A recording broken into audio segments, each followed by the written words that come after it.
social and political issues.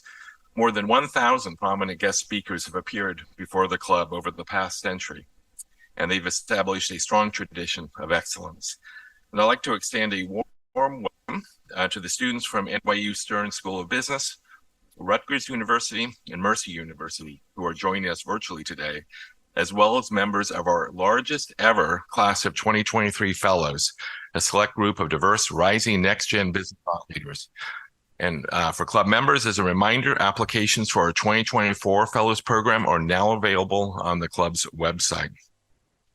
So today, I am honored to welcome our special guest, Pat Gelsinger. Pat is Chief Executive Officer of Intel Corporation and serves on their board of directors. He has more than 4 decades of technology leadership and experience driving innovation, with 30 of those years serving in Intel engineering and executive roles.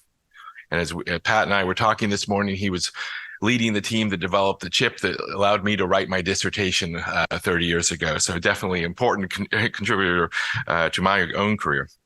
Before joining Intel, Pat was CEO of VMware and was ranked the best CEO in America in 2019, according to his annual survey by Glassdoor.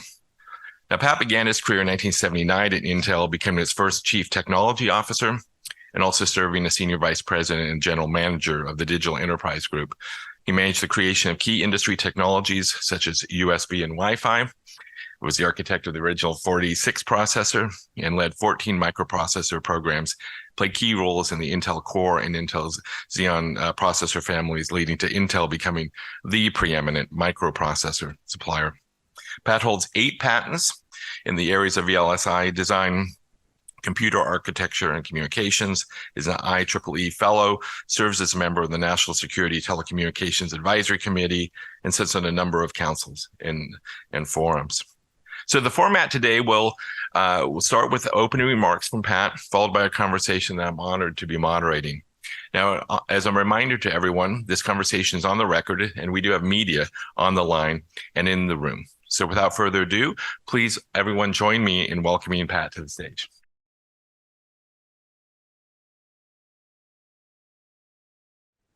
Thank you so much, John. A pleasure to be here. And I'd like to start out with a simple question to you. What aspect of your lives is not becoming more digital? Okay, right? You think about that. Okay, well, the phone in your pocket, right? The light bulbs that you have, the thermostats that you have, right? The automated, autonomous vehicle that you'll be or not driving soon. Every aspect of humanity is becoming more digital, and everything digital runs on semiconductors, right? Semiconductors based on God's gift to humanity, this 4x4 crystal structure, that we've been able to bend, shape, and put every other particle, only about a third of the particles of the periodic table into it now, the magic of Moore's law. And this idea that everything digital runs on semiconductors have become pervasive in every aspect of humanity. And then COVID. And all of a sudden you realize how dependent you were. The economy comes to a stop, right? We have entire manufacturing lines in Detroit coming to a stop. $30,000 car can't ship. An entire manufacturing line stops because of a $2 semiconductor is not available. And we realized in that how important semiconductors were. But we also realized over 30 years of industrial policy that we went from, in the West and US and Europe, producing 80% of semiconductors to 20%. What happened? Why did we go from 80 to 20? Was there a vote in Congress that said, get rid of this terrible industry? No, there wasn't. But there were votes in Korea, China, Taiwan, Japan to get this industry, a sustained focus on industrial policy over decades. And this critical industry that underlies every aspect of humanity went from 80% to 20% and on a continuous decline. And while there never was a vote in US Congress to get rid of this industry, there were lots of votes to focus on near-term profits, to not make investments in long-term capital-intensive industries, and to be very happy to see manufacturing because those are low-end jobs. We don't care. And as a result, these long-term policy decisions have led us to be dramatically dependent on Asia for the most important piece. And I'll argue today that 50 years ago, right, we'd say oil reserves defined the policy for the last 5 decades, the geopolitics of the world. Today and the future, where technology supply chains are, manufacturing, R&D, research is more important for the next 5 decades. So let's build them where we want them. In fact, that was at the heart of the U.S. CHIPS Act. And when I came back to be CEO of Intel 2.5 years ago, right, a lot of shoe leather on my part and others got burned to get the CHIPS Act done. The most important piece of industrial policy legislation in the last 75 years. Let's build again. You know, it was one of the proudest days of my career when I got to stand on stage with the president in Ohio and declare, today ends the Rust Belt. Today begins the Silicon Heartland, rebuilding manufacturing, this technology on American soil. You know, and today, when we think about that, why did this industry emerge in Asia so prominently over 30 decades? And today we have this dramatic gap, 40% cheaper if I were building these factories in Asia. We need explicit policy support to reverse a 30-year decline. And as I've said, a moonshot is by the end of the decade, 50% of leading edge semiconductors back in US and Europe, going from 80 to 20 to 50% a decade. That's a stunning shift in reversal of policy. You know, and we're seeing this industry today, about a $600 billion industry that undergirds about 20% of all economic in the US today, and about 2/3 of all productivity improvements as a result of technology. You know, this is an extraordinary industry and expected by 2030 to be $1 trillion industry. But it's not just our economic, it's not just our middle-class jobs and manufacturing, it's our national security as well. This is vital to our future. No, this is the most vital thing for the future of our nation and our national security. When my wife and I were discussing and I was offered the job of coming back to Intel, she said, how much are you going to have to work? And how long are you going to have to work? And I said, on the how much, I don't know, honey. And we started to do every 90-day sprints where we reflect on the last 90 and we talk about the next 90. So this weekend I do that with my wife, and next weekend I get to do that with the financial analyst in our earnings call. How'd the last 90 go? How the next 90 going to look? And I said, on how long, it's not less than 5 years to turn around the company, rebuild the industry, and change this vector of manufacturing in America. Well, here we are 2.5 years into the not less than 5 years. We're sort of halfway. I laid out an audacious plan. You know, the 5 years before I came back to Intel, we invested $50 billion in capital. You know, I laid out a plan that said we're going to more than triple that and invest $150 billion plus in capital over 5 years. Some of you here on Wall Street, you know, as I would say, the line between bold and crazy on Wall Street is a thin one. And most of you aren't sure which side of the line I sit on. This is an audacious plan to rebuild this industry, going from 50 to 150 billion, taking our free cash flow negative, saying that we're going to do 5 nodes in 4 years. And a typical node would have required about 2 years to get done.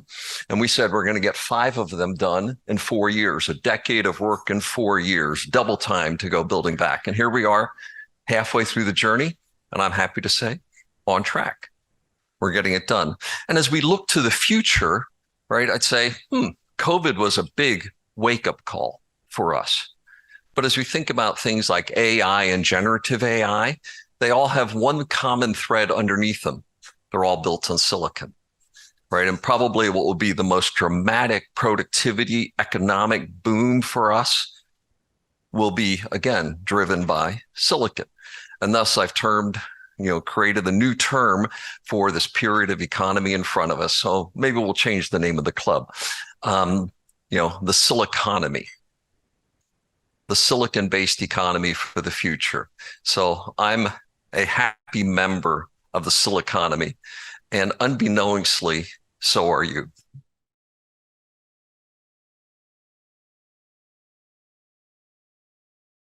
So let's stand at the podium, John. Okay, we can make this work. Well, we need more resilient supply chains. So, no, absolutely. But we're going to be able to do this. So the first question, actually, and you talked a lot about the new technology, the still economy. Okay, so we're going to start with just making sure he understands, and I mean me. When you talk about artificial intelligence, you think about this is such a game changer. So talk a little bit like, well, what does it mean for your business, for Intel, but what does it mean for all the businesses represented, in this room and in our virtual audience? So what's it really the game changer about? Mm-hmm. Well, the analogy I'd say that I think is most, relevant would be when the internet first emerged, right? And all of a sudden there was all sorts of, what does this enable? Right? How does it change business? How does it change economy, et cetera?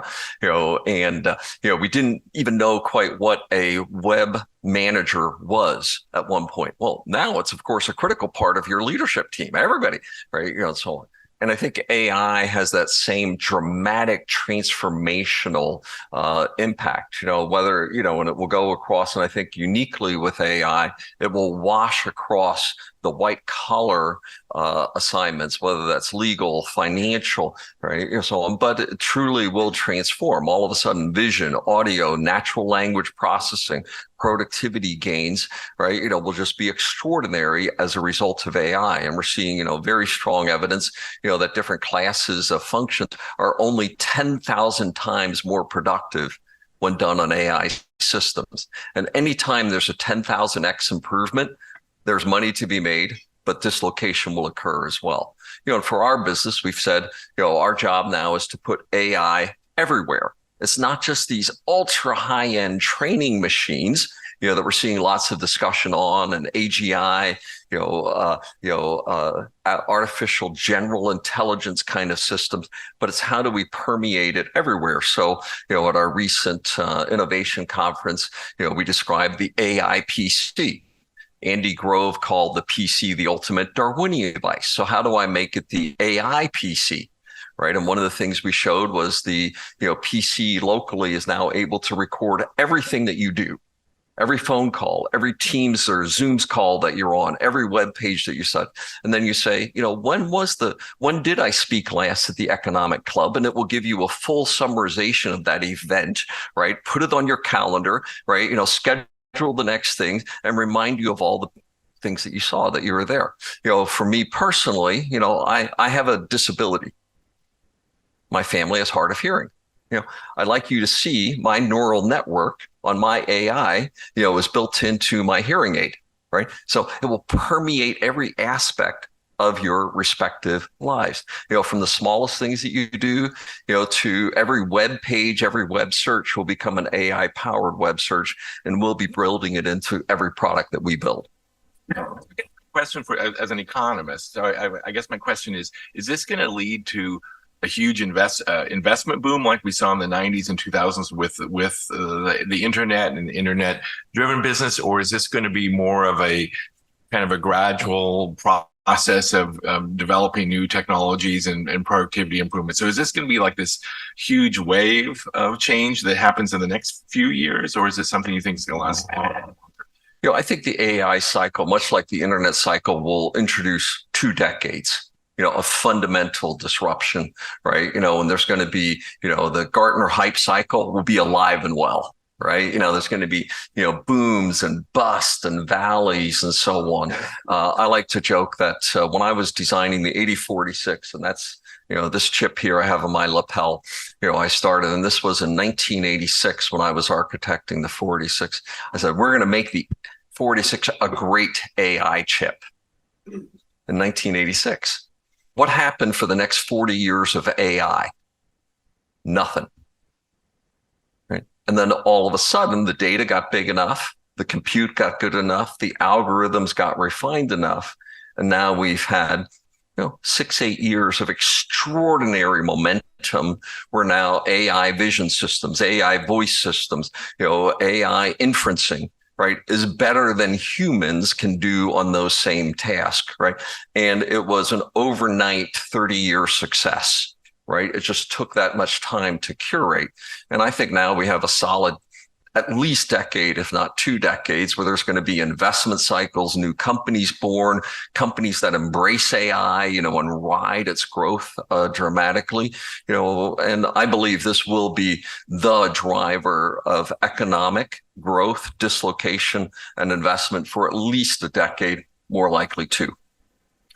So one person mentioned to me that that a lot of the AI that we've seen up till now has been basically versions of machine learning and developing that in the ways you talked about it. But the generative AI, the possibilities of the future are just fundamentally different in terms of how. So can you talk a little bit about like what is it about, like what's really changing in AI versus where we were, maybe 10 years ago, where people said we've been using AI all along.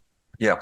And, really, if you think, the field of AI is now about 50 years old. If you go, and study it, we've gone through multiple AI winters and, just like my 486, it was not the great AI chip, right? So you've seen it. But now we're in a period of time where I think every 2 years, you're going to see a major algorithmic breakthrough in AI where there's going to be new classes of problems that now become solved. And obviously, GPT-4, generative AI, particularly for text generation, right, was a major breakthrough. Right. And, I do expect that the next phase of AI is going to be much more around multimodal AI, as it's called today, where, you're able to not just infer, right, in text, but you're going to be able to do that in other domains as well, such as animation, video generation, speech generation, all of those, and literally, we'll record every word that you ever said, every speech that you ever said, and we'll have a generative AI version of you, right, that combines voice, video, and text, right, to be a better you. But right. Not for another 5 years. I got 5 more years in this career. So no worry. But I think this whole idea of multimodal AI and, more broadly, I fully expect that there's going to be lots of discussions on what's referred to as AGI, where we're going to be able to have AI systems in the next decade, that truly will become indistinguishable from human behavior on broad sets of topics. It's not just going to be that we can beat, humans on medical exams, but truly on a broad set of topics, we'll be better than human behavior, on many of those as a result of AI. So I know that people are virtually, it's hard to hear, but so one thing that comes up a lot, though, is this issue of cybersecurity. And, you just mentioned, and we all know, seen the Tom Hanks story and these others, our identities are going to be easy to mimic, or voices already, I guess, can be mimicked pretty accurately. So how do we think about AI, and maybe I want to switch a little bit to quantum computing too, and think about how new technologies, is it making it harder to preserve our privacy, preserve our information? Also, let's talk about what Intel's role is in all of this. Yeah. Now, was the printing press good or bad? Okay. It got used for all sorts of good things, right? And it got used for all sorts of bad things. So was it good or bad? Right. And generally, technology is neutral, right? Just say, right, by themselves, they can be bent for bad or bent for good.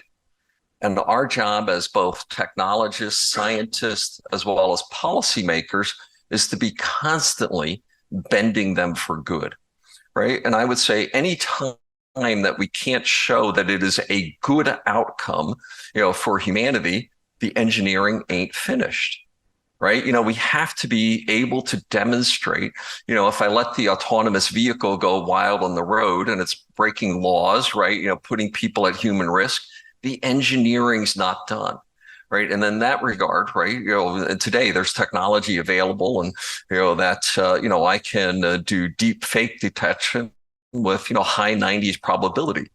I think regulation should require that be part of the delivery of video. It's not that hard, right, to also say I can use it for incredible generation of animated characters and so on, but I believe there should be requirements. It has to be good. And if it's not proven as good for society, better than current systems, the engineering isn't yet complete, right? And that should be this contract between technology, society, policymakers, regulators, that we're constantly bringing these extraordinary breakthroughs, right? And saying we're making them good, right? And in every domain, and they have to be regulated appropriately, and brought forward. And generally, I've sort of viewed that, a lot of technologists, a lot of us Bay Area folk, right? It's sort of like those East Coast and Washington folk, we're like cowboys. We ride in, we make sure they don't do anything bad, and then we go back and want to innovate. That doesn't work, right? As these become so pervasive to humanity. And I think our social systems, a lot of the, social web, has shown, unmanaged, these things aren't good. And it's our job to shape them for good every day. Quantum computing. Quantum computing. So how many of you know how a transistor works? A few of you do, right? Right. And for the most part, right, you don't need to know how a transistor works. We just string together millions or billions of them, and we're able to do great things like you have in the phone in your pocket, right? In a quantum computer, the transistor, this little on-off switch that we string them together in magic ways, gets replaced by a qubit, right? If you would, right? A quantum effect that actually not is representing one state, but representing many states simultaneously. And because of that, some problems are solvable in quantum space that aren't easily solved in digital space. So quantum computers, will be able to solve problems that aren't easily solvable today by digital techniques. And some of those will be things like protein folding and being able to do, proteomics, but the biggie, security, right? And that's the one that all of you should be very thoughtful about, is how will quantum computing change security? Because today people are taking and copying your digital information, our nation's digital information, and knowing that when we get quantum supremacy, the day a quantum computer can be big enough and good enough, then I'll be able to solve and go back and look at that data, right, and be able to crack the encryption associated with it. And that's why, NIST just released what's are called the quantum resistant, encryption algorithms. So to me, we had Y2K, right? For those of you who remember that, we will have Y2Q. Before the end of this decade, we must systemically be upgrading all of our security algorithms to be quantum resistant. Because I believe sometime in the early 2030s, we will, and I have a big quantum program, one that's based on silicon qubits. So if I can make them work, if I can make these little qubits work, I can produce a lot of them, because I get to do it in all those big silicon factories that we're running as well. And if I can produce a lot of them, we will create a quantum supremacy supercomputer that will complement high performance computers, AI computers, with quantum computers. And I believe that happens sometime in the early 2030s is when we'll be able to that point. And by then, all of us will have needed to have our security upgraded. And as those things emerge, we're going to be able to solve problems we can't do today. Some of those in the medical domain, some of those in the finance domain, some of those in schedule domain.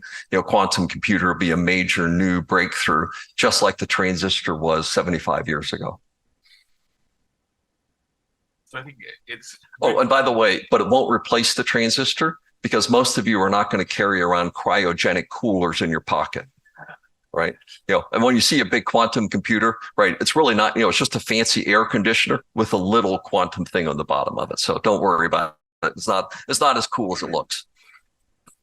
You heard it here. You will not be carrying around what was a cryogenic cooler, right? Because it needs to operate below 1 Kelvin. So what's Intel's role in all of this? And going back to your remarks, how does the U.S. maintain or gain kind of leadership back in quantum and computing and AI?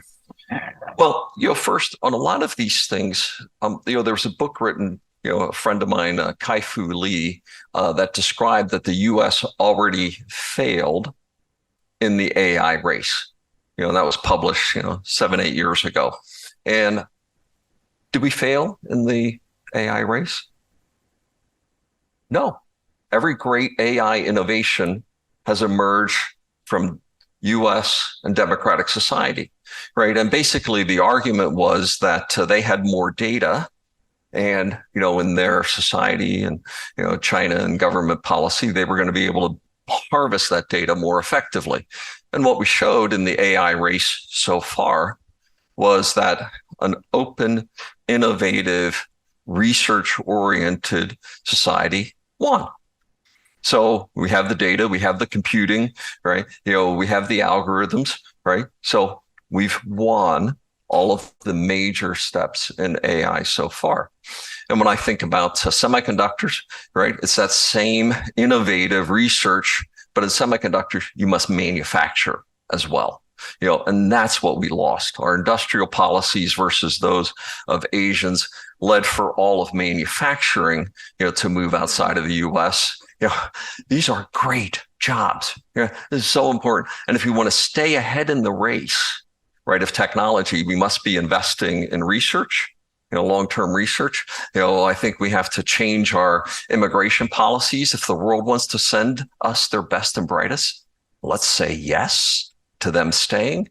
And then we have to have the capital and manufacturing policies to build them here, right? And that's the entire middle class. That's the Silicon Heartland that we need to rebuild. And as I would say, our policy should be, maximize our exports to the world, carefully manage our technology leakage to the world, and ally with our allies on every aspect, right? And post-Ukraine, we have extraordinary, alignment with the world, right, on democratic principles that we haven't seen for decades. I truly believe this could be the best cycle of innovation, combining good industrial policy with the numerous areas of innovative leadership. And finally, long-term research investment. The CHIPS and Science Act, as I would argue, the most important piece of industrial policy, since World War II, it was the CHIPS and Science Act. And we have yet to fund and get the science piece of that underway. That is building the seed core for decades of leadership to come. I think we're getting microphones in. Okay. So the question on this, you mentioned that AI and you mentioned the CHIPS Act are, fundamentally changing technology, productivity, and the workforce. So talk a little bit about that. The last wave of innovation we had in our economy and others did see a hollowing out of jobs in the middle class. A lot of jobs like bookkeeper and others don't exist anymore, and other jobs have been created. AI sounds like it could be the next big wave of that. You mentioned this in finance and in law, in other areas, but talk a little bit about how you see that playing out over the next decade. What should we be preparing our workforces for? What are the jobs of the future? And maybe even, thinking about the education of our workforce to be really productive and successful in this AI future. Yeah, and when we announced Ohio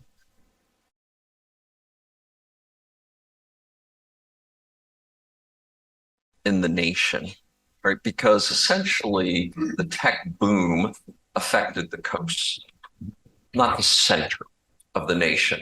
I'll say, not that resilient core, that we've been part of. And the thing that excited me most when we did that announcement was that we had, 10 of the top Midwest universities come together, and this was like Buckeyes and, Michigan State actually cooperating. I mean, that ain't happened in 100 years, right? And they're coming together for one cause, workforce development of the future. And to me, that was such an extraordinary, statement of it. And we've committed over $100 million matched by NSF funding, to go do that workforce of the future. And clearly, as you think about things like AI, they're going to be disruptive, you know, right? There's lots of fields that are going to be disrupted in this process as well. And it's not a question of whether that disruption is good or bad, because as most studies have shown, every time one of those disruptions occur, hey, we destroy one job, we create 1.5 jobs, right? But those jobs need to be created, need to be trained for. We need to be leaning forward.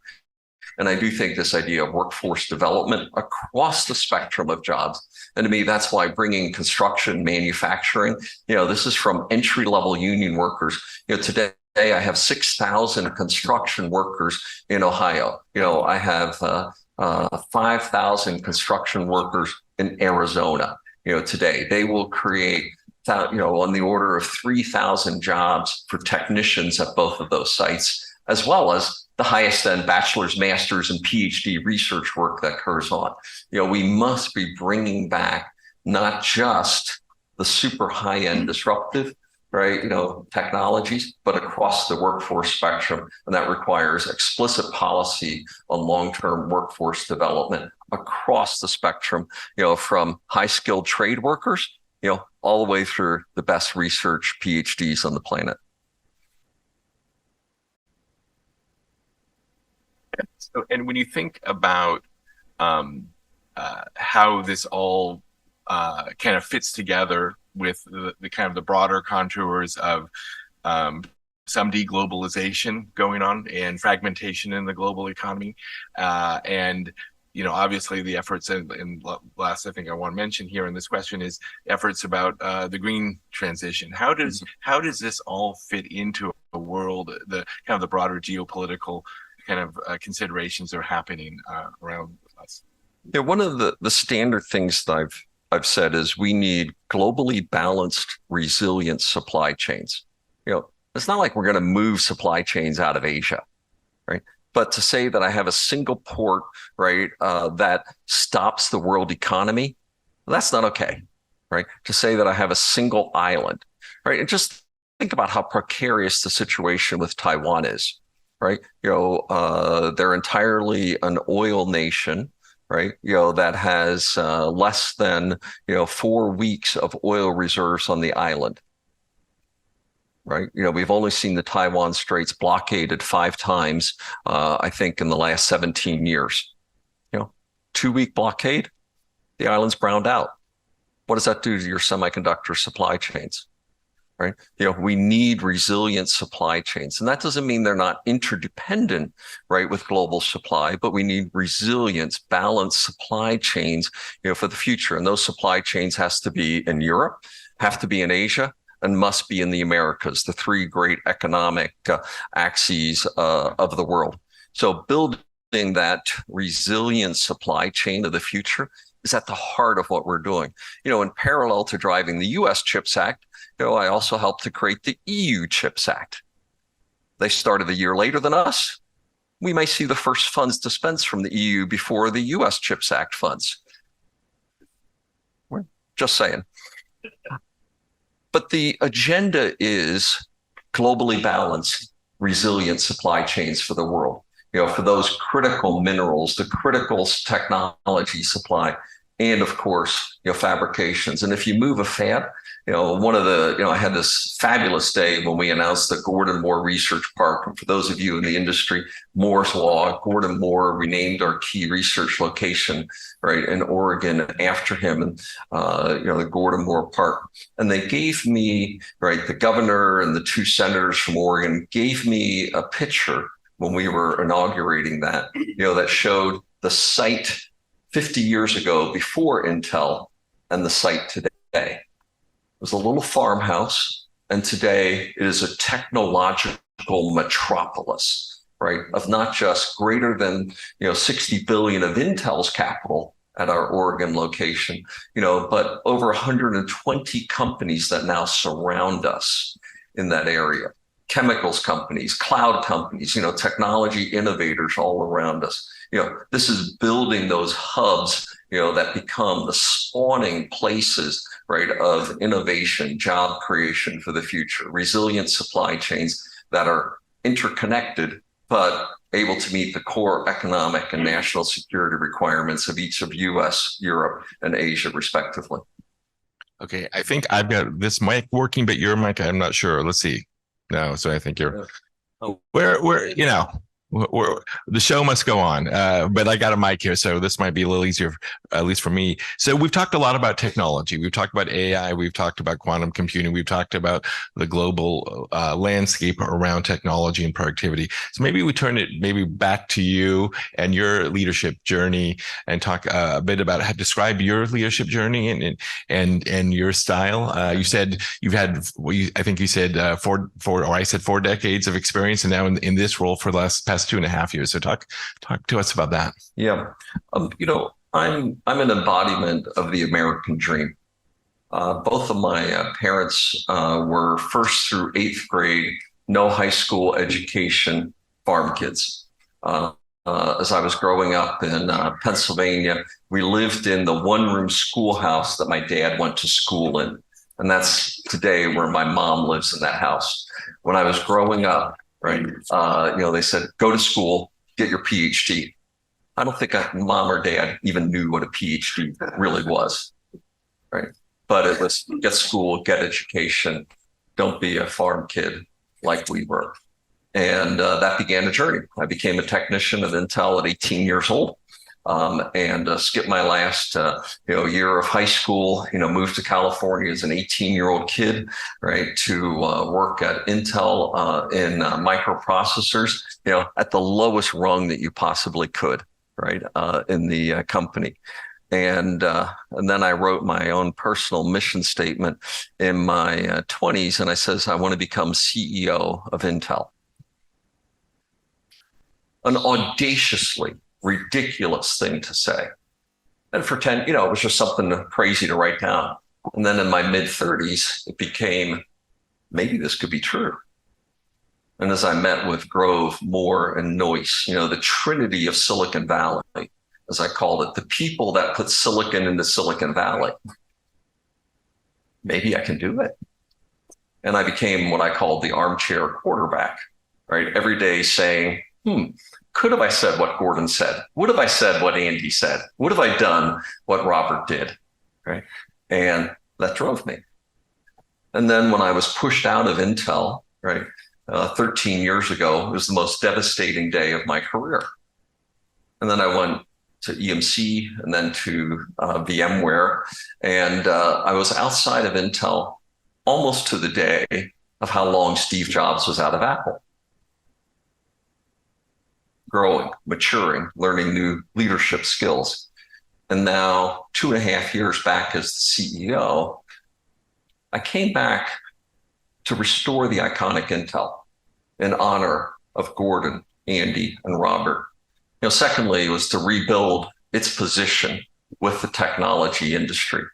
USB, when my granddaughter plugs in a USB stick, she says, thank you, Papa. Right? Wi-Fi, connecting it, the role of technology in humanity from magical to mundane in just a few years. That's what the power of technology, improving the lives of every human on the planet. But finally, to rebuild Western manufacturing at scale. It is that important for our economic and national security, to the future. And as a leader, right, rebuilding a great iconic company that was mismanaged for a decade and a half, that is hard. Rebuilding its credibility in the technology industry, that is hard. Rebuilding an entire industry of manufacturing and supply chains, that's noble. That is a calling that I feel every day, and as a Christian man and believer, I love the Roosevelt, man in the arena speech. We're going to get bloody, we're going to get knocked down, we're going to get dusty, but we're going to get up and we are going to make that happen.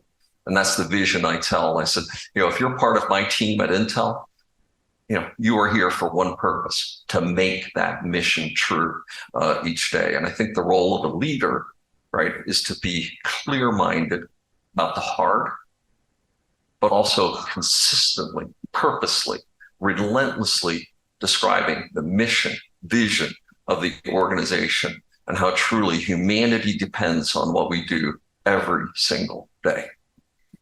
So I'm meeting. I know we have a lot of the fellows listening in to this, and I'm meeting with them later today. So I'm guessing that every one of them who are at that point in their career, when you wrote the note that I'm going to be the CEO, they're all writing that note and planning to be the CEO of whatever organization they're in. So I'm looking forward to hearing that from them firsthand. So, but thinking about aspiring leaders, this is think about aspiring leaders. We have this largest class of fellows we've ever had. We have people from all different kind of companies and organizations here. So, what is your one piece of advice you'd give to an aspiring leader today?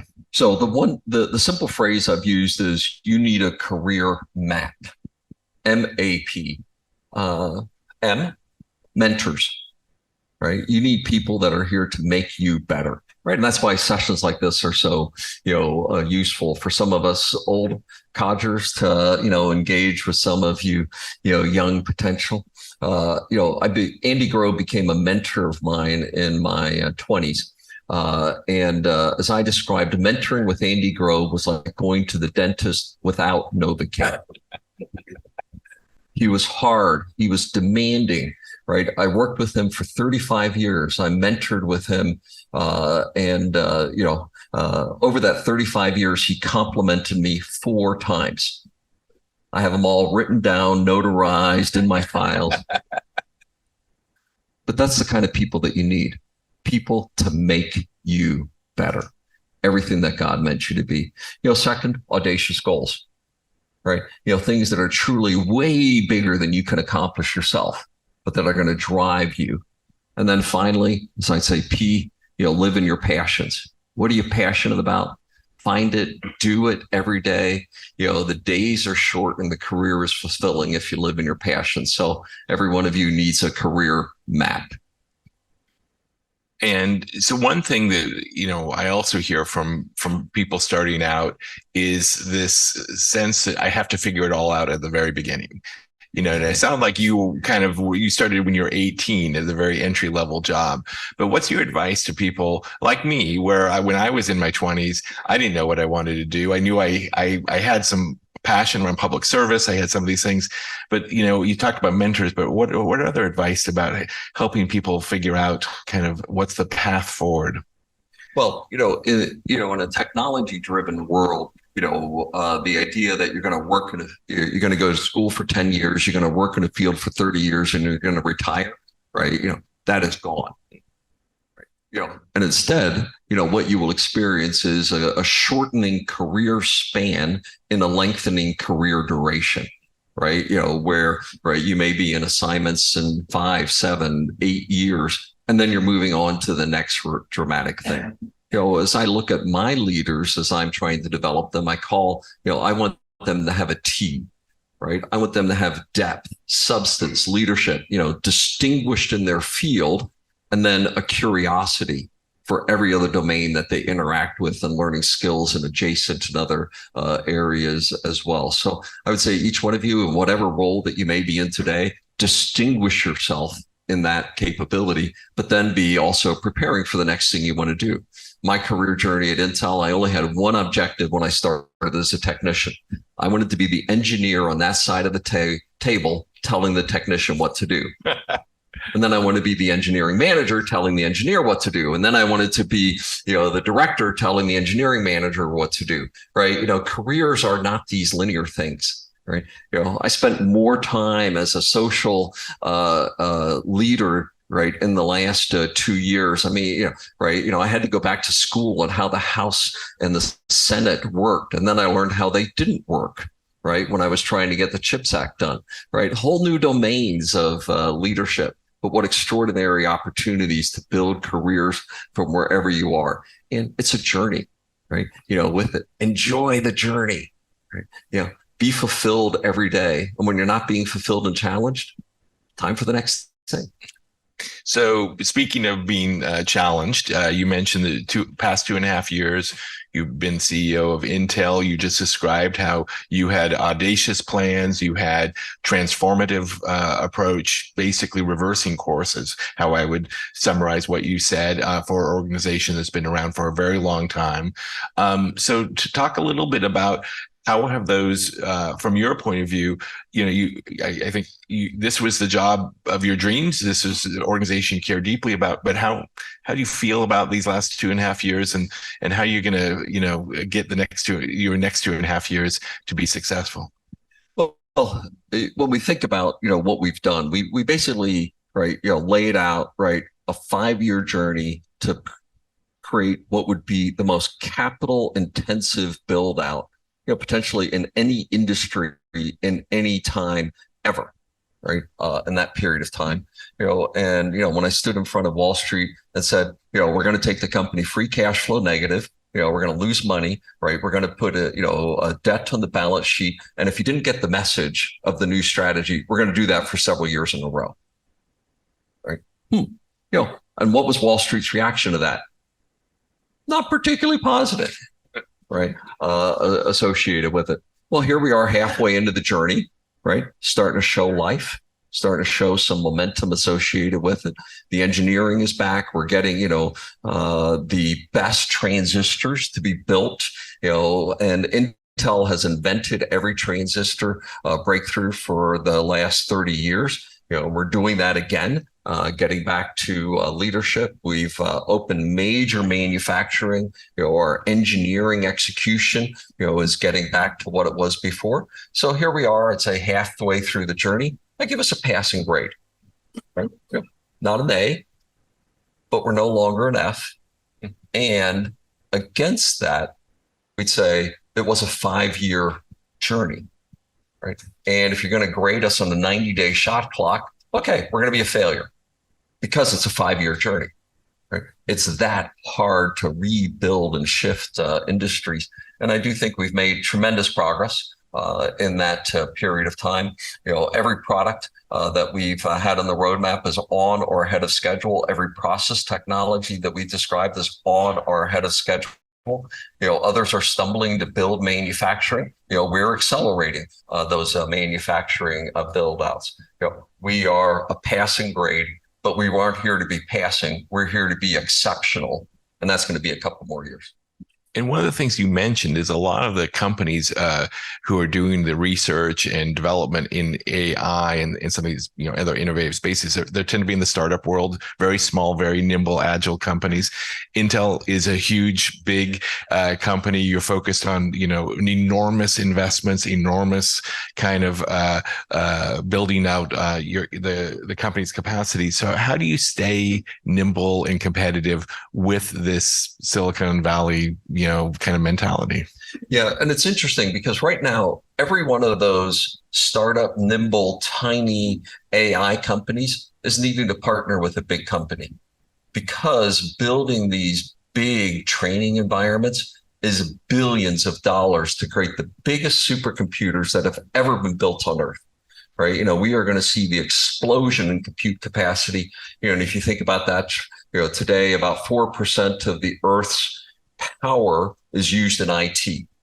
That probably 5x's over the next decade, right? 20%, literally a 5x increase. And these are going to be extraordinary compute centers that get built for leading edge AI.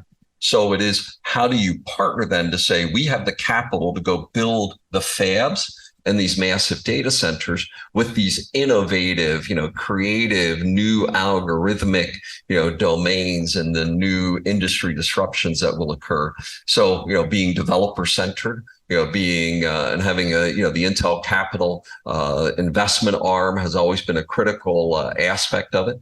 But also, a lot of this falls onto me and the senior leader AI and Ehud of Stability AI and the Anthropic and so on, right? Because the CEO has to be on the front end. And I like to say, for every technology company, you almost always see that it's led by a technologist, because as they get big, they still have to stay very small, very nimble, and very on the front end of technology. And then you need to build an organization that's passionate about technology. We are a technology company, period. Right? Oh yeah, we need to do good financial return. We need to do all these other things. We're a technology company, and we love engineers, that want to be, a little bit raw, right? Dress lousy and do incredibly innovative things. And that's who I want on my team. And we're almost out of time. So the last question I guess we've talked a lot about innovative technology. We've talked a lot about what the future holds. I mean, what are some of the things besides AI, besides quantum computing, besides all the things you've talked about that are also on your radar, or should be maybe more importantly on the radar for the people in this room about what changes are ahead in the industry? Well, when you think about, I've called it the 5 superpowers, right? Everything computes. Everything and everyone is connected. Infrastructure, we've had cloud, edge computing, and edge, I think, will be the next wave of major applications because we'll be pushing AI to the edge, right? So infrastructure, sensing, right? And my computing devices will become sensory devices. As I showed you my hearing aid, every one of our human sensory deficiencies will become digitally enhanced superpowers as well. And finally, AI, right? This ability to take that data and compute and do it at scale. I've called these the 5 superpowers. And against those superpowers, I think they change everything. Next time I see you, these will be my digitally enhanced glasses, Eric. It will say, I last saw you at the economic club meeting in New York. And remember, this about your child and going to college. Okay, got it. Right. Right. And I'm going to get that through my neurally enhanced hearing aid when I see you, and you won't know it. You think I'm looking at you, Paul, but I'm actually getting a audio transcription of my wife's text message right now, right? And you thought I was smiling at you. I was thinking of my lovely bride, right? Right. All of our senses are going to become digitally and AI enhanced. What time do you wake up in the morning? About 6. About 6. Tomorrow morning, your digital device wakes you up at 5 a.m. instead. Oh, God forbid. Right. And it says to you that yesterday, you had your 3rd heart irregularity this month. Right. And so as a result of that, you've triggered now a risk factor. I've now uploaded all of your biometric information. Right. I've taken that and run it against your DNA class. I've scheduled you to the heart doctor this morning. I had to get you up early because it was on the other side of town. I've rearranged, your AI bot has rearranged all of your morning, calendar. I have loaded the directions into your self-driving car. I've moved your Starbucks order to one that's on the way. And of course, since you are going to the heart doctor, I made a decaf. Well, being a Bay Area person, you should have said Pete's, not Starbucks. Okay. Okay. We are out of time. But one thing, though, I don't know, many people in this room know this, but I play video games. And so you're promising me that I will be a superpower video game player in the future, because my sons have pointed out that as I've gotten older, I have lost my fine motor control, and I really should put the controller down. But you're telling me my future is bright. Give you the biggest AI supercomputer behind you. It'll make up for all of your Twitch deficiencies. On that note, thanks so much for sharing your time with us. It's been a fascinating conversation. So my job in the last 1 minute is just to remind everybody here and who's watching virtually that we've got a lot of speakers coming up this fall. We encourage everyone to invite guests to our various events. This Thursday, October 19th, we have the Honorable Jay Powell speaking at our luncheon, obviously chair of the Fed Reserve. On October 25th, we've got a webinar with President and CEO of Northwell Health, Michael Dowling. And now let's go to November. We have great events in November. We have Erica James, Dean of the Wharton School of Business at the University of Pennsylvania. And I'm looking forward to moderating that discussion with Erica. We'll be hosting a webinar with Paulo DePerna and Abby Joseph Cohen, a webinar discussion honoring Harry Markowitz, as well as a luncheon with General David Petraeus. So some great events coming up. And then a very special event in early December. On this December 7th, we will host our end-of-year dinner honoring Bill Gates as a Peter G. Peterson Leadership Excellence Award recipient. And finally, I'd like to thank and recognize all the 366 members of our Centennial Society who are joining us today, as their contributions continue to be the financial backbone of support for the club. And thank you for everyone who's attended, and virtually and in the room. And we look to see you at future events.